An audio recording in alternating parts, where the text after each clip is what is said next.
Good afternoon. Today is Veterans Day, and I'm glad that we have an opportunity to recognize our veterans and spend a little time talking about it. But before we get the ceremony started, please rise as we post our colors.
At ease. Let me have your attention. Ladies and gentlemen, I would appreciate it if you give the people who are about to speak your full attention. Today we have some special guests with us. We have Mr. Isaac, our principal, obviously, is our principal of Central Hardin High School. We have Colonel retired Bill Betson. We also have Brigadier General retired Bud Berthold, who is a Vietnam veteran, and you'll hear more about him in a minute. But first, I'd like to bring to the podium Mr. Isaacs to give some remarks.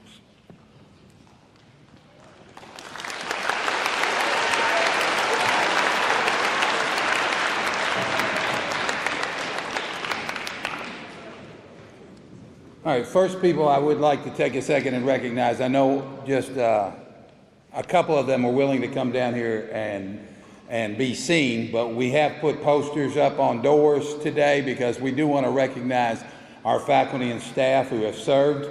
If you are out there amongst the young people and have served, we would appreciate if all our faculty and staff would rise that have been in the military.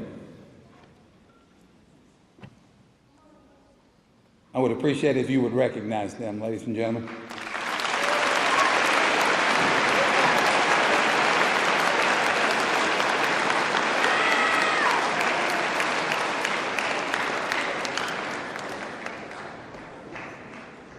In addition to the men and women who serve in our armed forces, I think it is essential that we remember the effects that military service has on the entire family.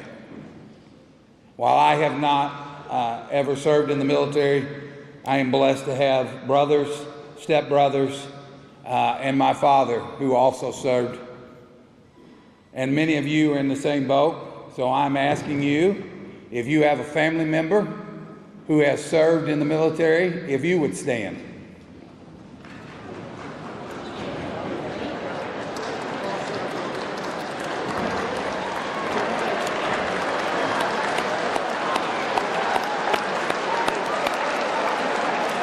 All right, be seated, please.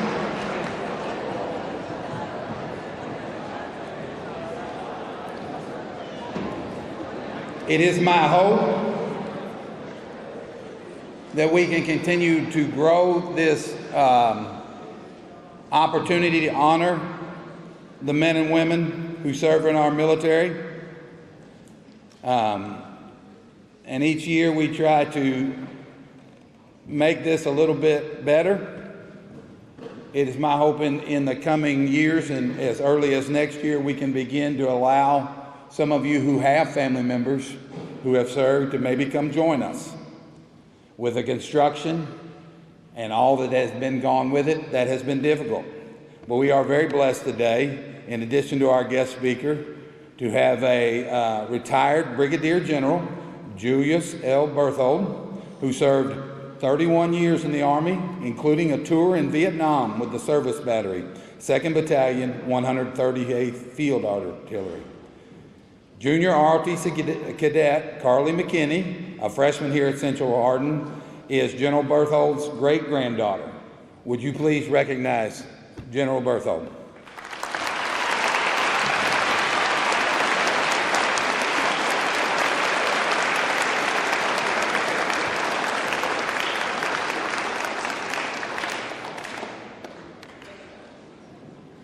Our guest speaker today is Colonel William R. Betson. He was commissioned as a second lieutenant in the Armor from the United States Military Academy in 1974. Highlights of his 29-year military career include command of the B Company, 3rd Battalion, 68th Armored Regiment in Mannheim, Germany, and command of the 6th Battalion, 40th Armored Regiment of the Berlin Brigade. From 1998 to 2001, he served as the garrison commander at Fort Stewart, Georgia. Other assignments include service as assistant professor of history at West Point Military Academy and service as senior observer controller for both the Army Task Force and the Brigade Combat Team at the National Training Center. He culminated his career at the Pentagon as a special assistant to the Assistant Chairman of the Joint Chiefs of Staff, where he accompanied our Secretary of State on 40 state visits. His awards include the Defense Superior Service Medal and the Legion of Merit with 2 Oak Leaf Clusters. After retiring from the Army in 2003, he worked for 7 years as senior consultant of the Mounted Maneuver Battle Lab here at Fort Knox, and then returned to government for 7 more years of service in the headquarters U.S. Army Cadet Command, working as an advisor to the commanding general. Colonel Betson is a graduate of the U.S. Army War College and holds master's degrees in history from the University of Pennsylvania and military arts and sciences from the U.S. Army School of Advanced Military Studies. He has been married for 49 years to the former Donna Evans of Vine Grove. They have 3 children, Amber and William, who live in Vine Grove, and Andrew, who is a lieutenant colonel in the United States Army. They have 7 grandchildren. Ladies and gentlemen, join me in welcoming Colonel William R. Betson.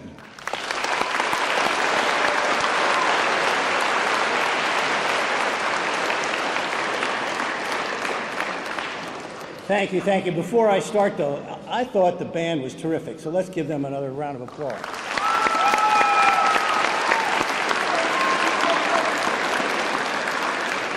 I also want to tell you that I'm completely aware that I am between you and going home this afternoon, so I will be short, so I'm sure that makes you all very happy. No applause for that? Okay.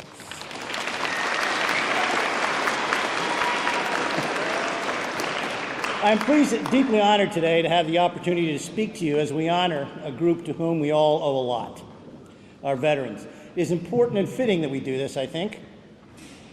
It's fitting because continued public recognition of the contributions of our vets serves as partial payment for the debt that we owe those Americans who are willing to risk their lives to preserve our freedom and our way of life. Yes, we owe those veterans a debt that can never really be paid.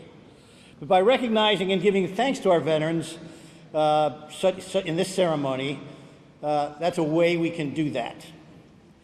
But there's another aspect of Veterans Day that I'd like you to consider with me for a few minutes. Events like this are important not just to recognize the past, but to provide and preserve examples of our veterans, examples of their service and sacrifice that people like you can emulate.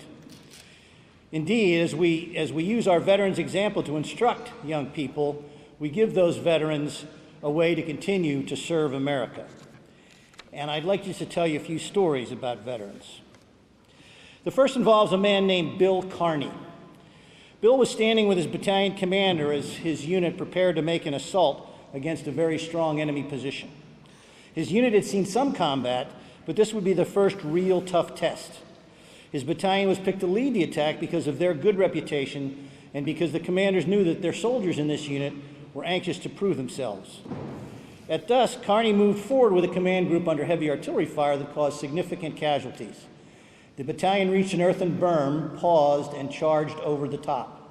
It was met by a massive heavy fire that killed or wounded the battalion commander and most of the company commanders. As was the unit, Bill Carney was stunned for a second. Then he saw the U.S. colors lying on the ground. He jumped forward, picked them up, and stood on the berm, waving the flag and rallying the rest of his unit, the 54th Massachusetts Infantry, forward. Although shot, he continued to wave the colors and spurred the unit over the walls of Fort Wagner, South Carolina. For his efforts, Sergeant Bill Carney was awarded the Medal of Honor. It would do us well to remember that at the time that Carney waved that flag, the country that it represented denied him equal rights because of the color of his skin. But this first African American winner of the Medal of Honor was not fighting for what the country was. He was fighting for what the country could be. Whenever I think of the contributions of black Americans to our military and our service, I think of Bill Carney standing there in the berm waving the American flag. The second story involves a dirt poor country boy from a family of sharecroppers in Texas. His father abandoned his family. His mother died when he was a teenager. He was a soldier in the 3rd Infantry Division, probably the smallest guy in his platoon. He led his squad of 11 men up the Rhone River Valley in France, where this young man came upon some wooded hills with 3 German machine gun nests. The machine gun section supporting his squad froze, and this young man jumped up under the same fire that had pinned down the machine gunners, ran to the machine gun, picked it up, put it out in the field, and shot up the first enemy machine gun. He then advanced into the next one and captured the other 2. This was one of the brilliant feats that made Audie Murphy the most decorated soldier in the history of our Army, made him the most decorated soldier in the history of our Army. But it is typical of him, seizing the initiative, taking charge. He suffered all his life with PTSD, but he overcame that to become a songwriter and a movie star.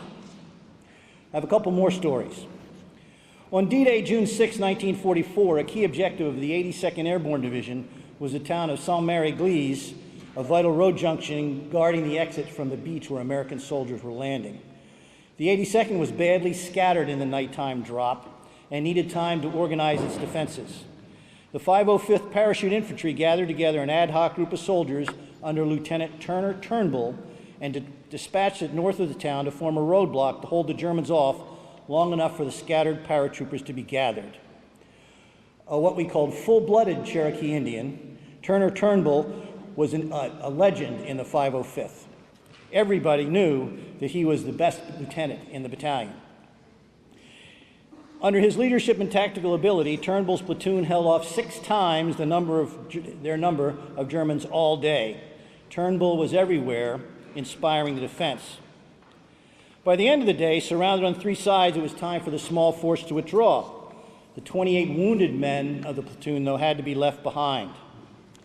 Without hesitation, Corporal James Kelly, the platoon medic, volunteered to risk possible death and certain capture to stay behind with the wounded. This was a simple, courageous, but by no means uncommon act. Our country has never had trouble finding brave men when the chips were down. The platoon also needed a rear guard. Private Julius Sebastian, Corporal Ray Smithson, and Sergeant Bob Nyland volunteered to cover the withdrawal. 3 average Americans who did not shrink from their duty. Covered by their efforts, the rest of the platoon withdrew to safety. Kelly the medic, Sebastian, and Smithson, and the 28 wounded were all captured by the Germans. But Bob Nyland, the volunteer leader of the rear guard, was killed, keeping faith to the end. In war, sacrifices fall on some more heavily than on others. While Bob Nyland was making the supreme sacrifice, just a couple of miles away, his brother was killed that same day, leading a platoon of the 4th Infantry Division ashore in the first wave of Utah Beach. Also tragically that same week, a 3rd Nyland brother was declared missing in action and presumed dead in far-off Burma. You may recognize the story now from the movie Saving Private Ryan. It's a true story. The 4th of the Nyland brothers, who parachuted that same day into Normandy with the 101st Airborne Division, was located and sent home by the Army. But Mrs. Nyland received the telegrams for her 3 sons all on the same day. Can you imagine her sacrifice? As we think of this story, now dramatized in the film, as I said, Saving Private Ryan, it is appropriate to remember that the families of soldiers, too, make great sacrifices for America. Not everybody who performs bravely in our Army are famous or have movies made about them. There was another, a Sergeant Julius Belcher of C Company, 2nd Ranger Battalion in Omaha Beach. This was the real unit portrayed in that movie. C Company lost 37 of its 68 Rangers before it got across the beach. Indeed, even before they fired a shot. A Company of the 116th Infantry was on their left, was all but annihilated, taking 96% casualties. It could have been a disaster, but Americans stepped forward.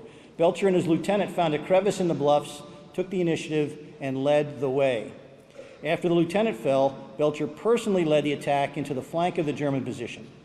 He was one of many Americans who on that critical day stepped forward and did something extraordinary. It became actually of world historical significance.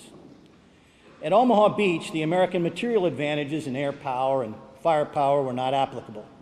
The airplanes and naval gunfire was firing too deep. It came down to German versus American soldiers. With the fate of the war and the world literally in the balance, and the Germans had all the advantages. The only advantages that our soldiers had was the grit, initiative, determination, and their selfless service. But it was the Americans who triumphed. I've picked these examples intentionally. These are stories of Americans who would have otherwise led normal lives. The son of a slave, a poor Texas farm boy, a Jewish American from New York, a family from the Midwest, a Native American. They demonstrate it doesn't matter where you come from. When the chips are down, nobody cares. But it's through the efforts of ordinary people, but ordinary people imbued with a spirit of service, that great things can be achieved. These Americans had the courage to do the right thing, even at the risk of their lives. Remember, please, that courage is not only a battlefield requirement. All of us are challenged every day to do the right thing. It often takes courage to do it. The courage to make something good out of your life. The courage to stand up for something important. But you need more than courage. Commitment is also a vital attribute of character. Commitment is not something you need to get just something you need to get across Omaha Beach. Commitment to see things through is what separates successful people from others. Commitment to your community, commitment to your family, which may be the most important thing. These are important not only to ensure you lead a good life, but a happy life as well. Further, your loyalty, your ability to work as a member of the team, the feeling that you're a part of something bigger than you are, is something you can learn from these examples of these veterans. You can learn that there is something more important than your own selfish interests. The Army calls this selfless service. For it is in being part of something larger than you are that true satisfaction comes in your life. So whatever you do in life, I hope that you remember the examples set by these veterans. This world today may be cynical, and words like courage, commitment, loyalty may sound corny or quaint or uncool, but they are not. They are not.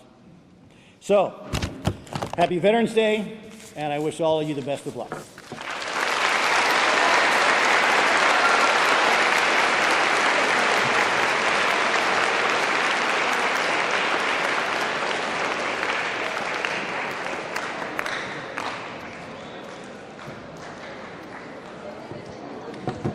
Ladies and gentlemen, I appreciate your attention. Because one of the things I think about when we get to days like this are former students of mine who served, but I also look around the room and I realize the dozens of you will make that choice someday to put on the uniform and be willing to make those kind of sacrifices so that we're able to sit where we are and have the freedoms we have to make the choices we are able to make. And I hope and I pray that we never take that fully for granted. All right? Because our esteemed guest not only did a great job, he did it quickly. You are also going to be blessed with a few minutes of an early dismissal here. I'd like to give just a second for a couple of our students who have some mobility issues to be able to move out, and then I will